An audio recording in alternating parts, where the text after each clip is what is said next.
Not suddenly, gradually. That's how life slipped through his fingers. There was no single day he could point to, no morning where he woke up and felt broken, no dramatic collapse, just small changes he brushed aside. He used to wake up before the sun, sharp and alert. Later, mornings felt heavier. He told himself it was normal. He used to walk without thinking. Later, every step asked for permission. He told himself it was age. He used to listen, really listen, to stories, to laughter, to silence. Later, sounds became exhausting. He told himself that was life slowing down. Doctors have a word for this kind of loss. They don't call it sudden. They don't call it dramatic. They call it silent decline. The human body is skilled at hiding trouble, especially when damage happens slowly. There are systems inside you designed to compensate, to adjust, to protect you from panic.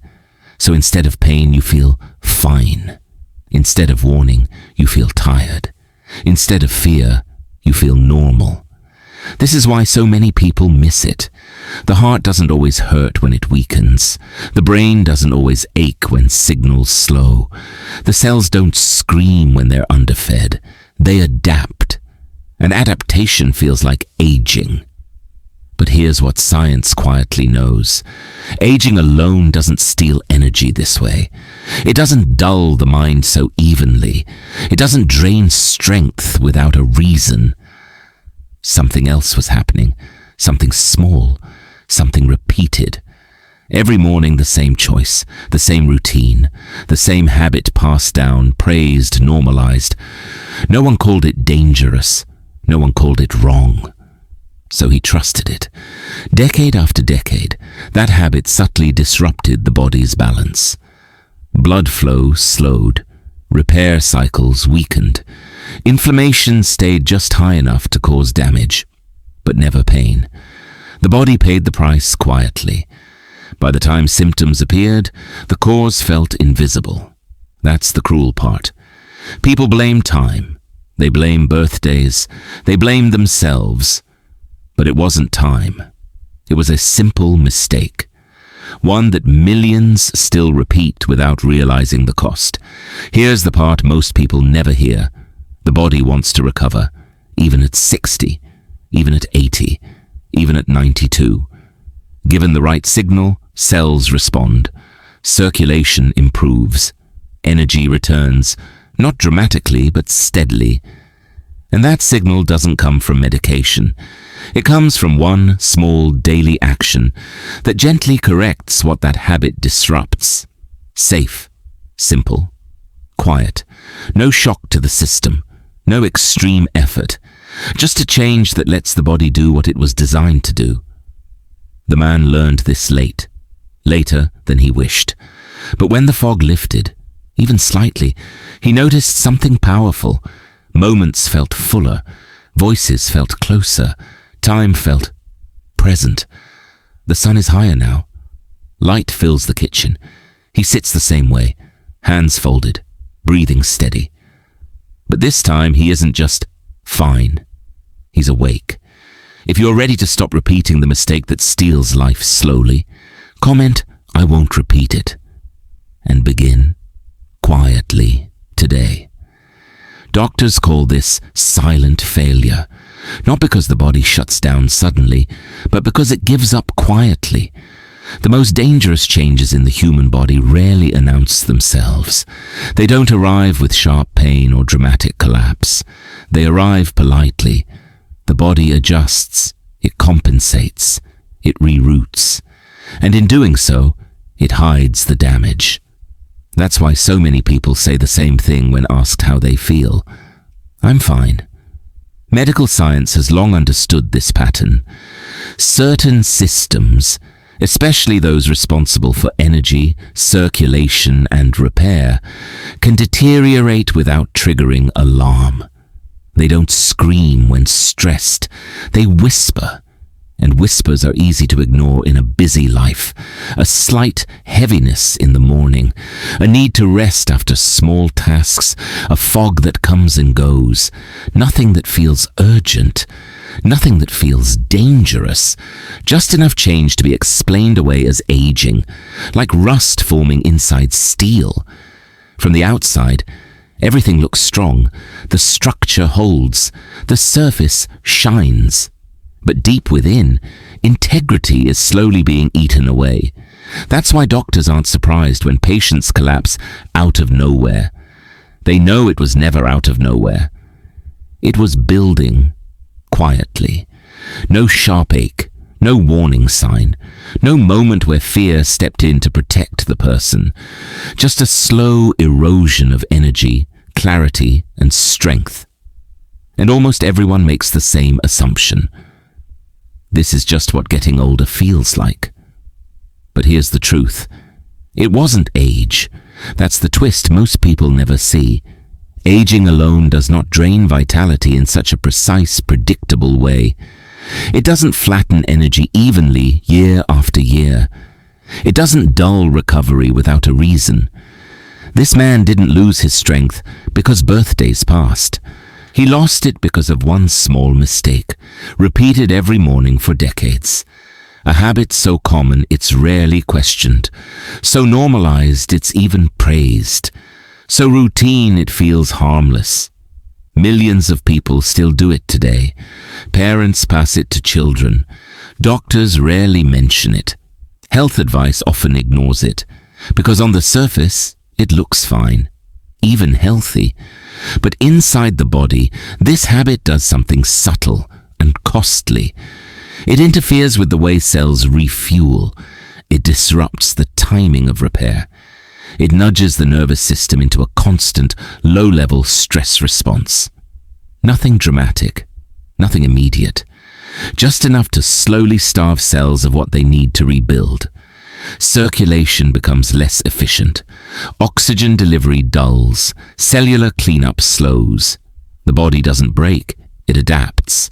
And adaptation feels like survival until it becomes limitation. This is what doctors see again and again. Patients who live independently, who stay active, who pass routine checkups. They say they feel fine, until one day they don't. And when the symptoms finally appear, they feel sudden, shocking, unfair. But the process began years earlier. That's the most unsettling part. The damage was never loud enough to demand attention, so it went unnoticed. This isn't about blame, and it isn't about fear. It's about awareness. Because once you understand this pattern, something powerful happens. You realize the body isn't fragile. It's patient. It will tolerate mistakes for decades before it asks for help.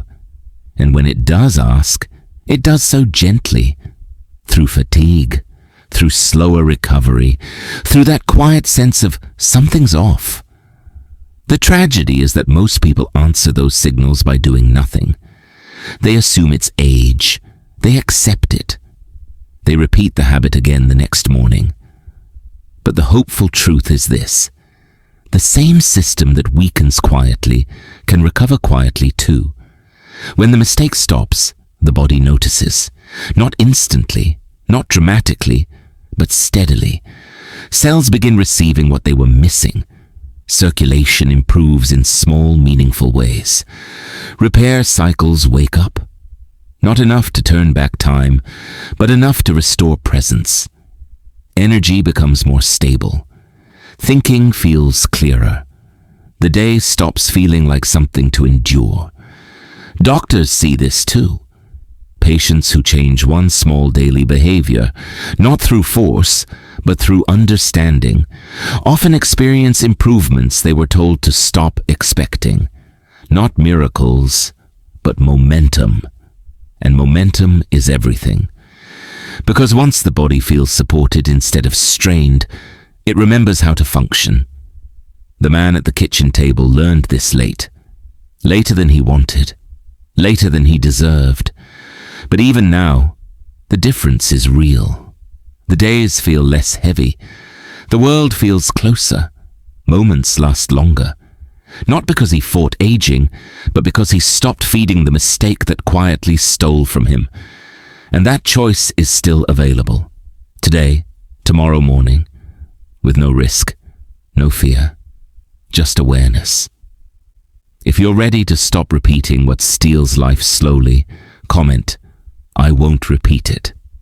And let the body do what it's been waiting to do all along. Here's the relief. After everything you've heard, this is the part that matters most. You don't need medication. You don't need to scare yourself into change. And you don't need to be young. Nothing about recovery begins with panic. In fact, panic makes things worse. The body doesn't heal when it's frightened. It heals when it feels safe. And the action that begins this change is simple, almost unimpressive. That's why most people overlook it. There is one small daily action that gently reverses the pattern that habit created over years. No shock to the system. No strain on joints or heart. No extreme rules. Just one quiet adjustment that allows the body to return to a rhythm it recognizes. This action does something important. It improves circulation, not suddenly, but consistently. It helps blood move the way it was designed to move, not rushed, not restricted. With better circulation comes better delivery. Oxygen reaches tissues more efficiently. Nutrients arrive where repair is happening. Waste leaves instead of lingering. This is how healing actually works. Not in dramatic leaps, but in thousands of small corrections happening quietly.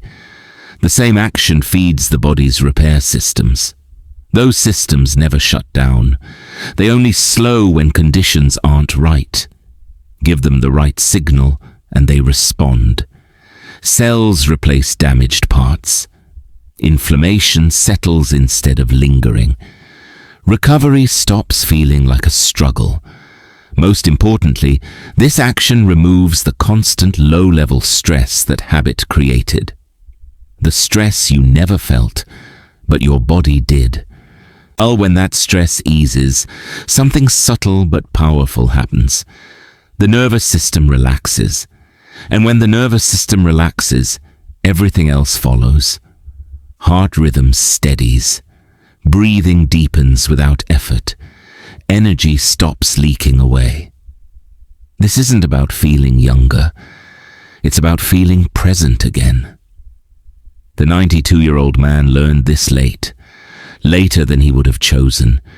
Later than he should have needed to. For years he thought nothing could change. He thought the heaviness was permanent. That the fog was just part of life now. That the tiredness was earned. But even now, after decades of repeating the same mistake, his body responded. Not overnight, not dramatically, but clearly. Mornings feel steadier. His thoughts feel less scattered. Conversations don't drain him the way they once did. He doesn't feel younger. He feels here. That's the difference. He notices sunlight again. He notices silence. He notices the feeling of sitting without needing to rush away from it. That's what most people miss when they talk about health. They chase youth. They chase numbers. They chase promises. But what people actually want is presence. To feel awake inside their own life. The sun is higher now. Light fills the kitchen, not sharply but warmly. The man sits the same way he always has, hands folded, breathing steady. But something has shifted. His body isn't fighting him anymore. And that's the quiet victory. Not because he fixed the past. That's impossible. But because he finally stopped repeating the mistake that kept stealing from him. That choice didn't require strength. It required awareness, and awareness is available at any age. This isn't about regret, and it isn't about blame. It's about recognizing that small things, repeated daily, shape the body over time. Both the harm and the healing work this way. The mistake didn't hurt him in one day, and the correction doesn't heal him in one day either. But each morning now moves him in the right direction. That's all the body ever asks for. Direction. If you've ever felt fine but not fully yourself, if you've ever blamed age for something that felt deeper, if you've ever sensed that your body was quietly asking for a change, this is your moment. Not to fear, not to rush, just to stop repeating what no longer serves you and begin gently today. If you're ready to stop repeating the mistake too, comment, "I won't repeat it," and let the body do what it's been patiently waiting to do all along.